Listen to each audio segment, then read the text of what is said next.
दोबारा कभी जिंदगी में प्रशासन सामने ना करेंगे। अब कभी जिंदगी में ऐसी बात नहीं आवे। सारा बात खुद बहन के पकौड़े भूल जाते हैं कि उनका जन्म उत्तर प्रदेश में हुआ है और आज के समय में उत्तर प्रदेश में उनके अब्बा जान की सरकार नहीं है। तो ये जो मामला है जिसमें ये बुढ़ा और दोनों लौंडे उसके लंगड़े होकर चल रहे हैं, ये काफ़ी सीरियस मामला था और ये सरकार सिस्टम को चैलेंज देने वाला था। पूरा मामला मैं आपको विस्तार में बताता हूँ। ये मामला पीलीभीत उत्तर प्रदेश का है, जहाँ 2 पुलिसकर्मी गश्त लगाने रात में निकले थे, लेकिन एक मौलाना साहब अपना दुकान खोलकर बैठे हुए थे पूरे परिवार के साथ। उनको दुकान बंद करने के लिए पुलिस वाले ने अभी कहानी उसकी बताता हूँ। एक पुलिस वाले ने बंद करने के लिए दुकान बोला, लेकिन वो लोग दुकान बंद करने के बजाय उस पुलिस वाले पर हमला कर दिए। पूरा परिवार मिलकर हमला किया, यहाँ तक कि उनकी जो बीबी थी, घर की महिलाएं थी, वो भी ताबड़तोड़ हमला करने लगी चप्पल, जूते, ईंटा, पत्थर से। और सबसे बड़ी बात, बगल में खड़ा हुआ दूसरा पुलिस वाला अपना भाईचारा निभा रहा था। वो वीडियो यहाँ तो मैं आपको नहीं प्ले कर सकता, लेकिन टेलीग्राम पे दे दूंगा, आप वहाँ जाके पूरा डिटेल में देख सकते हैं कि किस प्रकार पुलिस वाले की पिटाई हो रही है, किस प्रकार दूसरा पुलिस वाला भाईचारा निभा रहा है, किस प्रकार महिलाएं दौड़ दौड़ कर कूद कर पुलिस वाले को मार कर अधमरा कर रही है। फिलहाल इन तीनों को अभी पुलिस ने पकड़ रखा है, बाकियों की तलाश जारी है। वो जो महिला मोहतरमा थी ना, उसकी भी तलाश जारी है। पुलिस की बाइट सुनिए। 4/5 जुलाई की रात्रि में थाना पूरनपुर में कस्बे में रात्रि में पुलिसकर्मियों द्वारा गश्त की जा रही थी, जिस समय कुछ लोगों के द्वारा अत्यधिक लेट समय में रात्रि में दुकान खोल के रखी गई थी, जिनको बताया गया। उसके बावजूद उनके द्वारा पुलिसकर्मियों से बहस की गई। उसके बाद एक पुलिसकर्मी के साथ मारपीट की गई। तत्काल प्रकरण का संज्ञान लेते हुए थाना पूरनपुर पे अभियुक्तों के विरुद्ध मुकदमा दर्ज किया गया। 4 अभियुक्तों को गिरफ्तार किया गया और वर्तमान में जांच प्रचलित है। अन्य लोग जो उस समय मौजूद थे और जिन्होंने इसमें इनकी सहायता करी है या मारपीट में सम्मिलित पाए जाएंगे, उनके विरुद्ध भी अग्रिम कठोर कार्रवाई करी जाएगी। बोला बोलते हैं कि भगवान होते हैं या नहीं होते हैं। हाँ, तुमने क्या कहा? हम क्या बताएं फिर बच्चों को? तुम क्या भगवान होते हैं या नहीं होते हैं? भगवान नहीं होते हैं, नहीं होते भगवान, नहीं होते हैं। तो लो भगवान नहीं होते हैं। एक बार को ऐसा लगा कि भगवान जी खुद आकर थप्पड़ बजा दिए हो। ये कंफ्यूज हो गया कि क्यों मारा थप्पड़, कौन मारा थप्पड़ से। अब इसको कभी ऐसा नहीं लगेगा कि भगवान होते हैं नहीं होते हैं। इसका शंका आज के बाद ख़त्म हो जाना चाहिए। ये मामला एक स्कूल का है, जहाँ ये प्राइवेट किसी स्कूल में बच्चों को पढ़ाने जाता था और बच्चों ने इसे क्वेश्चन कर लिया कि भगवान होते हैं कि नहीं होते हैं। अब ये ठहरा नीला कबूतर, मदरसा छाप, इसको तो अपना एजेंडा चलाना ही था। ये बच्चों को पढ़ा दिया कि भगवान होते ही नहीं हैं। आज पता चल गया होगा इसको कि भगवान होते हैं।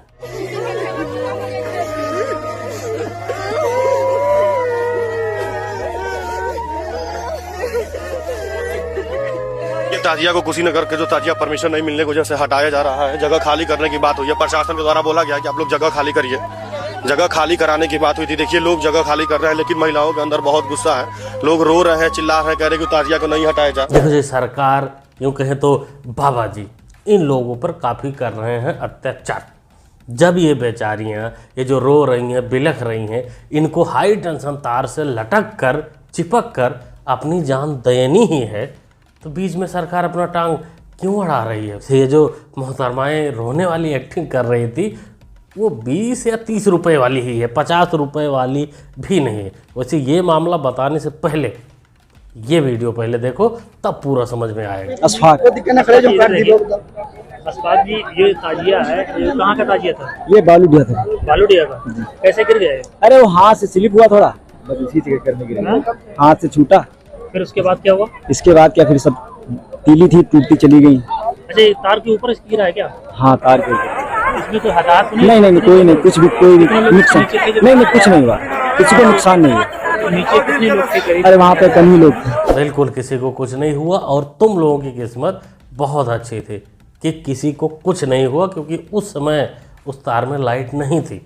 और अगर लाइट होती आज तो पूरे गांव का गुड़गांव बन गया होता। सरकार ने आदेश दिया था कि जो भी ताजिया निकलेगी उसकी एक लिमिट होगी ऊंचाई की, जिससे किसी को कोई दिक्कत ना हो। लेकिन ये लोग मानने वाले कहाँ हैं? ये लोग तो अपनी मर्जी से ही करेंगे, सरकार को चैलेंज तो करेंगे ही, चाहिए खुद चिपक कर उसमें मर जाए। और यही हाल यहाँ हुआ जहाँ ये 50-30 रुपए वाली औरतें रो रही हैं, बिलख रही हैं। इनकी भी ताजिया नहीं उठने दिया प्रशासन ने, क्योंकि उसकी लंबाई बहुत ज़्यादा थी। बाकी इस पर बाबा जी ने क्या कहा था ये भी एक बार सुन लीजिए। ताजिया की साइज थोड़ा छोटा करिए, इसलिए करिए क्योंकि तुम्हारी सुरक्षा के लिए हाई टेंशन तार होंगे, हाई टेंशन तार बदलेंगे नहीं तुम्हारे लिए,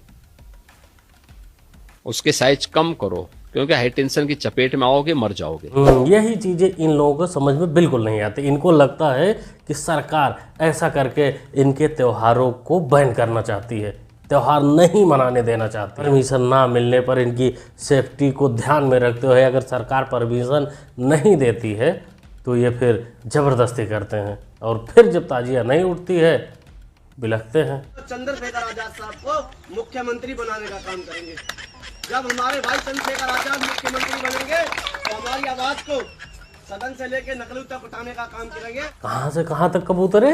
सदन से लेके नकलू तक उठाने का काम करेंगे। कबूतरे इसीलिए बोलते हैं पढ़ाई लिखाई जरूरी है इस उम्र में, नेतागिरी बाद में भी कर लेना, नहीं तो इस नेतागिरी पर जूते के अलावा कुछ नहीं मिलेगा। पढ़ेगा लिखेगा तो कम से कम ये तो पता चलेगा कि लखनऊ कहाँ है, इंडिया कहाँ है, गुजरात कहाँ है और किस प्रदेश का सही नाम क्या है। बाकी चंद्रशेखर को सीएम और पप्पू जी को अपने पीएम बनने के लिए भी बतेरी उम्र पड़ी है। अरे 20-30-50 साल बाद बन जाएंगे, कोई दिक्कत नहीं है, कम से कम तू तो पढ़ाई कर ले। वैसे दोस्तों अब चलते हैं बिहार। शहाबुद्दीन जी अमर रहे, शहाबुद्दीन जी अमर रहे, शहाबुद्दीन अमर रहे। ये भटूरा बिहार का ऐसे नारे लगवा रहा है, ऐसे उनको सम्मान दे रहा है जैसे वो कोई क्रांतिकारी नेता हो, भारत के आज़ादी में शामिल हुए। शहाबुद्दीन को बिहार का माफिया बताया जाता है, गुंडा बताया जाता है, और उस गुंडई की एक दास्तां मैं आपको सुनवा रहा हूँ जिसको सुनकर आपका रूह कांप जाएगा। शहाबुद्दीन 8 बजे रात में यहाँ से अपने गाड़ी से गए। वहाँ जाने के बाद इन्होंने हमारे बच्चों को, 2 बच्चे जो पहले पकड़ के गए थे, उन लोगों को तेजाब से नहलवाया। कि साला तेजाब फेंका है तो तेजाब से नहलवाओ, इसको तेजाब से नहलवाए।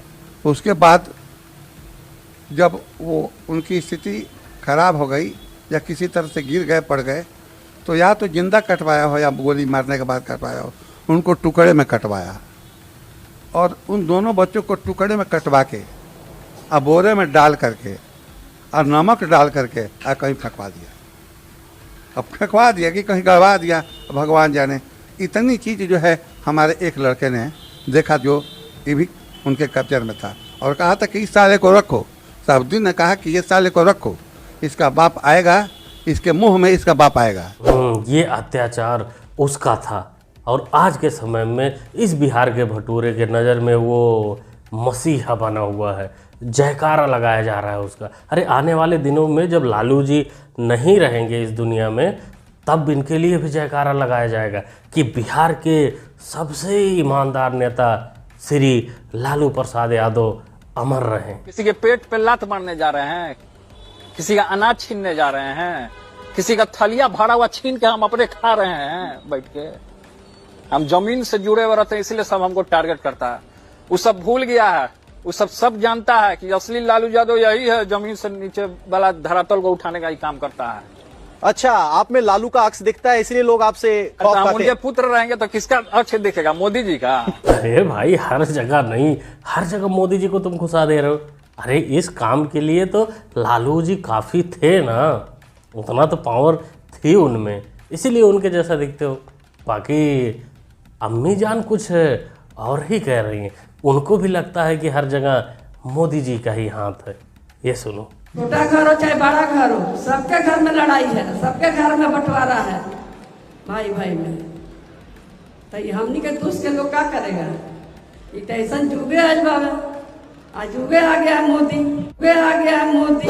अम्मी जान को भी लगता है कि इनके घर में जो कलेश मचा हुआ है दोनों भाइयों में, बाप में, इनमें, उन सब के पीछे मोदी जी का हाथ है। क्योंकि मोदी जी के आने के पहले ये जो भाई भाई में बंटवारा वाला कॉन्सेप्ट था ये नहीं होता था।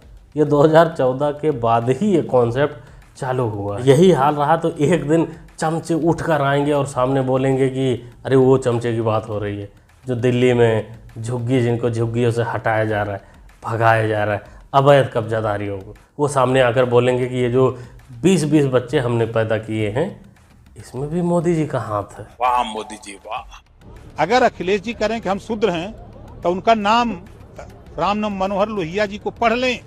राम मनोहर लोहिया जी ने कहा है कि अगर समाजवाद लाना है तो अपने नाम के आगे पीछे जाति शब्द हटा दो। क्या किए हैं? अखिलेश सिंह यादव, मतलब क्षत्रियो हैं यादव हैं। अब शूद्र हैं कि क्षत्रिय हैं पहले तो इतना ही कर लें, आधा आधा हैं। पहली बार चच्चा ने कोई मुद्दे की बात की है। वैसे हमारे भी ये कॉन्सेप्ट बिल्कुल समझ में नहीं आता कि भाई सिंह यादव एक साथ कैसे हो सकते हैं। पता नहीं कोई अंदर की बात होगी, लेकिन अगर ऐसा होता है तो मोहम्मद लोकेश पंडित सिंह यादव भी तो कोई हो सकता है ना। इसमें भी तो कोई बुराई नहीं होनी चाहिए। वैसे ये बीमारी उत्तर प्रदेश में ही नहीं बिहार में भी है और इससे तगड़े वाली है। मुख्तार यादव जी, हाँ। यहाँ यादव जी बिल्कुल सही लाइन पकड़े हैं, मुख्तार यादव। खैर ये छिपाने उपाने के चक्कर में बिल्कुल नहीं है। जो हकीकत हुआ है इनके साथ वही ये सबके सामने बता रहे हैं। और इस हिसाब से देखा जाए तो भटूरे ने जो शहाबुद्दीन अमर रहे बोले हैं वो कोई गड़बड़ नहीं है, वो उसके लिए सही ही है। क्या बोलते हो दोस्तों, क्या कहना चाहते हो? अपना राय कमेंट बॉक्स में ज़रूर दीजिएगा। बाकी मुन्ना भाई को सपोर्ट भी कर सकते हैं चैनल को सब्सक्राइब करके, जो कि होता है सब्सक्राइब करना बिल्कुल फ्री। बाकी जो वीडियो यहाँ दिखाने लायक नहीं है वो खासकर पिटाई वाले और वो जो भगवान को नहीं मान रहे थे उनकी वाली, पूरा वीडियो आपको टेलीग्राम पे मिल जाएगा। इस QR कोड को स्कैन कर लीजिए या फिर डिस्क्रिप्शन में आपको लिंक मिल जाएगा टेलीग्राम का, वहाँ जाइए, ज्वाइन करिए और सारी वीडियोस का आनंद ले सकते हैं। मिलते हैं अगली वीडियो। Thanks for watching.